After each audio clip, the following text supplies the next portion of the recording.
Bismillahirrahmanirrahim. Assalamualaikum Ustaz. Waalaikumsalam warahmatullahi wabarakatuh.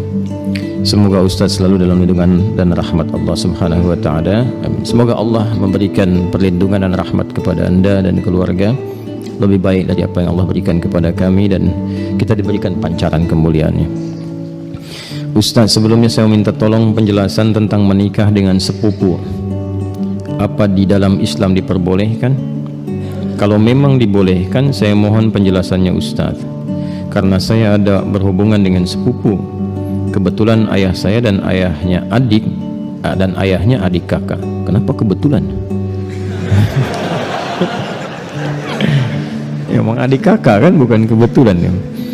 Ya, kebetulan ayah saya dengan ayahnya adik kakak. Ayah saya yang paling tua. Dan kami berdua ingin menikah, tapi terhalang restu orang tua. Karena mereka menikahi sepupu, karena kata mereka menikahi sepupu itu tidak boleh karena masih satu bapak. Kami sudah memberikan penjelasan kepada orang tua, tapi orang tua masih kekeh dengan pendapatnya. Kami hanya ingin halal agar kami terhindar dari maksiat. Kami mohon kepada Ustadz untuk memberikan penjelasan tentang hukum menikahi sepupu. Dan kalau boleh, kami minta tolong divideokan ya Ustadz, agar orang tua kami bisa memahaminya dan memberikan restu kepada kami. Sebelumnya terima kasih banyak ya Ustaz. Syukran, jazakallah. Anda memindahkan beban hidup Anda kepada saya. Tidak apa-apa, ini biasa. Ya, mau dijawab? Yuk kita pakai Quran aja dulu jawabnya. Buka Quran surah ke 33 Al-Ahzab ayat 50. Quran surah 33 ayat 50. Tolong diambilkan kursi satu lagi. Ambil dulu kursi satu lagi. Minta kursi. Ada? Kita langsung aja ya supaya nggak terlalu panjang. Hukum pernikahan dengan sepupu. Ada sepupu, ada keponakan, beda ya. Baik. Ini kan kasusnya begini. Ada adik kakak, ya. Kemudian masing-masing punya anak, kan? Anaknya ini saling punya rasa, ya, saling mencintai. Baik ya, masih ingat yang pernah saya sampaikan? Bukan 2 tahun lalu, kemarin malam Jumat, ya, baik ya. Dan rasa ini ingin disalurkan dalam bentuk yang halal untuk pernikahan. Menikahi yang yang dicintai, menikahi yang dicintai itu harapan. Tapi mencintai yang dinikahi itu kewajiban. Jelas? Baik ya? Nah, sekarang ada harapan enggak untuk menikahi yang dicintai itu? Dia punya rasa cinta antara sepupu ini, ya, anak dengan anak, maka boleh enggak hukum nikahnya? Yuk kita lihat di Quran ya, surah ke-33 ayat 50. Ada ayatnya? Dibaca. A'udzubillahi minasyaitonirrajim. Bismillahirrahmanirrahim. Ya ayyuhan nabiyyu inna ahlalna laka baik azwajaka allati ataita ujurahunna wa ma malakat baik yaminuk mimma afa Allahu alaih. Setelah itu wa banati ammika wa banati ammatika wa banati khalika wa banati khalatika. Terus ya, sampai situ dulu karena sesuai pertanyaan. Baik kan? Wa mar'atan mu'minatan in wahabat nafsaha lin nabi ya. Nah, itu nanti diteruskan ayatnya kemudian. Yuk kita lihat. Saya berdiri sebentar untuk menggambarkan dulu ya sejenak. Wahai Nabi sallallahu alaihi wasallam, dengan keagunganku kata Allah, dihalalkan bagimu untuk menikahi perempuan-perempuan yang kualifikasinya dibenarkan secara agama. Terus ya, sepanjang engkau siapkan pula, ya, mahar yang engkau siapkan, kemudian juga dibolehkan dengan kualifikasi-kualifikasi tertentu. Jadi dalam pernikahan itu ada yang tidak diperkenankan menikah, ada yang dibolehkan menikah. Nanti yang tidak diperkenankan diantaranya di ayat ke-23 surah ke-4 itu, surah An-Nisa ayat 23. Ayo yang jomblo fisabilillah tuh dituliskan dulu itu ya. Ada berapa kualifikasi itu, nanti kalau cari-cari jodoh jangan memaksa pada yang itu. Ya, itu yang tidak boleh. Hurrimat 'alaikum ummahatukum, ibumu nggak boleh, ya kan? Kemudian juga saudarimu nggak boleh, ya kan? Nanti ada kualifikasinya sampai dengan yang ke bawahnya, ya, atau kurang lebih ada 11 yang disebutkan di situ. Itu yang tidak diperkenankan. Nanti ayat 12-nya sebagai tambahan. Jadi yang ayat 23 itu yang disebut dengan mahram. Ayat 24-nya istri orang. Jadi kalau sudah jadi istri orang jangan dipaksa, ya. Paham? Baik, termasuk nanti ada hadis sahih di Al-Bukhari dan Muslim, hati-hati bergaul juga dengan ipar. Ya, karena itu bisa menanamkan panah-panah setan, ya, menghadirkan dalam jiwa itu benih-benih seperti rasa suka. Itu hati-hati, bisa jadi pengantarnya curhat. Ya, lama-lama hilang gitu. Nah, itu yang dipersoalan, ya. Saya tidak ingin lompat terlalu jauh, kita kembalikan. Nah, itu yang dilarang, yang tidak diperkenankan. Yang boleh siapa saja dari jalur kekerabatan. Ya, di An-Nisa ayat 23, ibu nggak boleh, bibi nggak boleh, gitu kan? Bibi, kemudian baik itu dari pihak ibu ataupun dari pihak ayah. Ya, kemudian saudari nggak boleh, sepersusuan nggak boleh, gitu kan? Menantu nggak boleh, ya. Kemudian nanti ada anak-anak bawaan juga dari istri yang dinikahi, itu nggak boleh. Menyatukan, ya, adik kakak itu nggak boleh.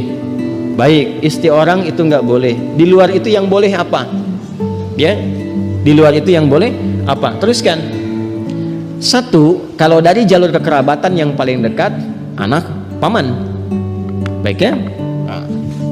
Obanati ammika. Anak paman berarti sepupu kan? Ya kan? Baik. Ini saya sebut kakek sajalah. Ya. Kakek punya anak kan? Ya. Ini A, ini B. Ini anaknya laki-laki, ini laki-laki juga. Oke? Sudah.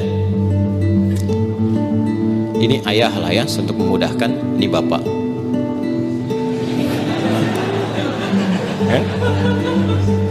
Kan punya anak kan? Nanti jadi ayah. Itu punya anak berarti bapak. A-nya apa? Ayah. B-nya bapak. Jelas? Nah, ini punya anak. Baik, ya. Ini X. Yang ini ya kan? Ini Y. Baik. Yang ini perempuan, Y. Yeti misalnya kan? Ya. Ini Safi. Ya. Kalau dia punya anak beberapa, misalnya Safi, Messi, misalnya siapa lagi ke bawah, misal. Ini laki-laki, ini perempuan. Nah, ini sepupuan kan? Ini kan? Ya, halo? Ini dengan ini sepupu ya? Baik. Nah, ini Yeti dengan Safi ada rasa saling mencintai. Ingat, mencintai dengan menyukai itu berbeda. Suka, semua bisa disukai, tapi tidak setiap yang disukai itu harus mencintai. Jelas ya? Baik. Sama dengan begini, tak kenal maka tak bukan ta'aruf. Ya. Karena tidak harus yang dikenali itu disayangi. Anda kenal istri tetangga, apakah harus sayang padanya? Tidak kan? Paham ya? Baik. Jadi kenal itu tidak harus sayang. Halo, paham? Nah, tapi kita menyukai siapapun harus suka dalam konteks kebaikan. Tapi tidak selalu yang disukai itu harus dicintai. Cinta itu diikat dengan nilai-nilai yang baik. Karena itu bagus pertanyaannya, ingin tahu rambu-rambu agama supaya tidak keluar dari nilai-nilai itu, supaya tidak masuk dalam jerat-jerat setan. Apa hukumnya kemudian kalau ini ingin menikah dengan ini? Ini ada anak paman nih. Ini kan kesini paman kan? Ya kan? Ini ada anak pamannya nih, anak pamannya. Apa hukumnya kalau saya ingin menikah dengan anak paman? Maka dijawablah kemudian di Al-Ahzab tadi, di ayat yang ke-50, wa banati ammika wa banati ammatika, ya, wa banati khalika wa banati khalatika. Am itu paman dari ayah, khal paman dari ibu, ammah, ammatun, ya, itu bibi dari ayah. Jadi ayah misalnya punya saudari perempuan, bibi kan, ya. Baik, ibu kan punya juga ya, saudari ya. Nah, dari ibu itu disebut dengan khalun dan khalatun, dari ayah disebut ammun dan ammatun. Jelas? Baik. Jadi hukumnya kalau ingin menikah antar sepupu boleh-boleh saja karena ini bukan mahram. Ya. Jelas? Sampai sini boleh. Kalau ditanya apakah boleh menikah antar sepupu?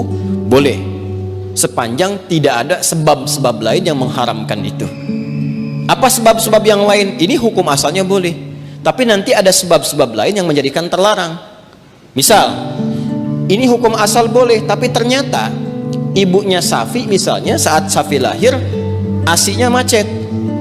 Maka minta kepada ibunya Yeti untuk bisa di-share ASInya. Gitu kan? Halo? Ada yang salah? Huh? Share, like, and comment, gitu kan? Baik. Nah, kalau ini kemudian mendapatkan ASI yang sama dari ibunya Yeti, ya, sini ada ibu misalnya. Jadi saudari atau saudara sepersusuan. Dia walaupun sama-sama sepupu tidak menjadikan keduanya boleh menikah karena ada hubungan mahram birradha'ah. Tapi kalau di luar itu aman misalnya, bukan saudara atau saudari sepersusuan dan tidak ada faktor-faktor lain yang menjadikan ini terhambat, maka boleh-boleh saja. Tidak ada masalah di situ. Jelas? Sekalipun ada kebolehan, tapi tetap ditempuh dengan cara yang terhormat. Ya, jadi tidak boleh misalnya kawin lari, capek, sambil lari nikah gitu kan?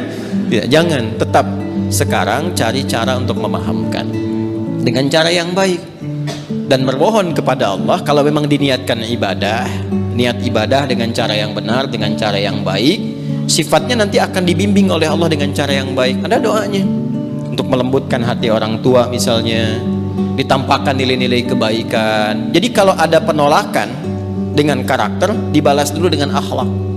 Biasanya akhlak itu melembutkan hati. Ya, Anda misalnya datang kepada ibu, ibu nolak, gak usah yang itulah, cari yang lain misalnya kan. Dan Anda merasa itu baik buat Anda misalnya, taat dulu aja pada ibu, jangan dibantah dulu.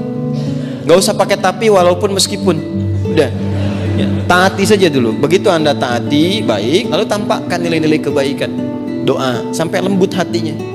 Ya, demikian calon pasangan juga nanti mendoakan juga, memberikan akhlak yang baik. Ketika kelembutan itu ada, maka cara kita kemudian berkomunikasi akan berbeda dan hasilnya tidak sama dengan yang pertama. Paham sampai sini? Baik. Jadi jangan bergantung ya yang bertanya pada video ini untuk dibawa kepada orang tua. Ya. Ini jawaban Ustadz Adi misalnya, tidak ya. Bagi saya tetap hukum aja yang didahulukan. Ini hukumnya boleh, tapi akhlak itu yang diutamakan. Paham sampai sini? Baik. Nah, supaya tidak keliru memahami, kalau kita teruskan itu ada kalimat khalisatan laka min dunil mu'minin. Ada kekhususan untukmu. Teruskan ayatnya deh, teruskan ayatnya. Yang berlaku khusus selain bagi orang-orang beriman yang lain dari kalangan umatmu. Itu yang dimaksudkan itu yang sebelum ayat itu, yaitu setiap perempuan yang menyerahkan dirinya untuk dinikahi. Itu kekhususan bagi Nabi SAW. Ya, jadi ada sifat yang spesial bagi Nabi ketika berhijrah. Ada di antara sahabat-sahabat mulia beliau itu yang kemudian meninggal dunia, meninggalkan anak-anaknya, ada istri dan keluarganya. Ya, kemudian Nabi diperintahkan oleh Allah Subhanahu wa taala bagi perempuan-perempuan tertentu khusus, jika Nabi meridainya, akhlaknya, kemuliaannya, kebaikannya, support untuk dakwahnya, dan dia datang untuk menyerahkan dirinya untuk dinikahi, boleh-boleh saja, silahkan gitu kan. Atau perempuan-perempuan umum, dalam arti bukan yang telah bersuami ditinggal, meninggal dunia ya, yang masih status single dan sebagainya, yang Nabi ridai kualifikasinya, boleh dinikahi. Sedangkan dalam standarnya kan mesti ada wali kan. Nah, kalau bagi Nabi itu khusus ya, bagi Nabi khusus, tidak berlaku umum. Jadi nanti harus pandai baca-baca ayat. Ada yang khusus untuk Nabi, ada yang umum berlaku untuk umatnya. Di ayat ini ada dua kualifikasi. Ada yang umum sifatnya seperti menikah antar sepupu itu, ada yang khusus sifatnya seperti perempuan yang datang sendirinya untuk minta dinikahi. Jadi nggak boleh misalnya ada ustadz, ada dari akhwat datang, ustadz silahkan nikahi saya ya, misalnya kan tuh. Walinya mana? Nggak apa-apa, saya jadikan Allah sebagai wali saya. Dia, nah itu nggak boleh. Paham ya? Itu nggak boleh hukumnya. Jelas? Nah, itu diantara yang ditemukan. Karena ini ada kisah kenapa ayat ini turun. Salah satunya kisah Sayyidah Maimunah Al-Ansariyah. Ya, ada kisah menyebutkan demikian. Ada kisah menyatakan Zainab Al-Ansariyah datang kepada Nabi sallallahu alaihi wasallam menyerahkan diri beliau untuk dinikahi. Jika memang ada nilai-nilai kebaikan yang bisa disupportkan untuk dakwah Nabi, maka direspon dengan turunnya ayat ini. Itu yang disebutkan oleh Imam Ibnu Jarir At-Tabari dalam tafsirnya, ya, tafsir At-Tabari atau Jami' Al-Quran di jilid yang ke-12 halaman 29.